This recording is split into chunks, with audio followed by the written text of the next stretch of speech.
बघा किती छान दिसते. नमस्कार, आपली काकीमध्ये तुमचं सर्वांचं स्वागत आहे. आज आपण बटाटा स्टिक बनवणार आहोत. त्यासाठी लागणारं साहित्य मी बटाटो सोलून कट करून घेतलेला आहे. हे कॉर्नफ्लॉवर घेतले 1-2 चमचा, थोडंसं तिखट घेतलंय, काळी मिरी पूड, मीठ आणि तळण्यासाठी तेल. बटाटे कुकरमध्ये घालून थोडंसं पाणी घालायचं आणि याला एकच शिट्टी येऊ द्यायची. गॅस चालू करून एक शिट्टी येईपर्यंत आपण ठेवायचंय. बटाटा कुकरमधून काढून घेतलेला आहे. मी आता ते किसून घेणार आहे. थोडं गरम आहे, गार करून एक एक किसून घ्यायचंय.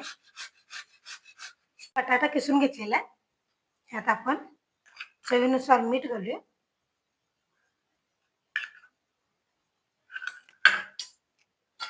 काळी मिरी, थोडंसं तिखट घालायचं. थोडंसं तिखट असलं की मस्त लागते. आणि कॉर्नफ्लॉवर 2 ते 3 चमचा घेतला तर बास होते. हे सगळं मळून घ्यायचंय. बटाटा मी असं मळून घेतलेला आहे, असा गोळा केलाय. हे सगळंच घेऊन लाटायचंय. आता कढईत तेल ठेवायचंय. तळण्यापुरतं तेल पाहिजे आपल्याला.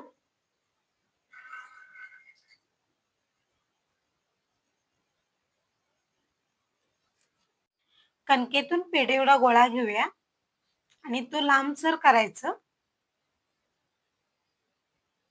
असं पळपुटवर थोडंसं लांबसर करून तळून घ्यायचं आपल्याला.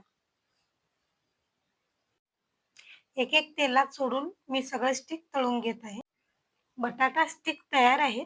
आपण प्लेटमध्ये काढून घेऊया. प्लेटमध्ये मी सगळे स्टिक काढून घेतलेलं आहे. तुम्ही पाहू शकता कसं दिसते. सॉस संग खायला तयार आपले बटाटा स्टिक.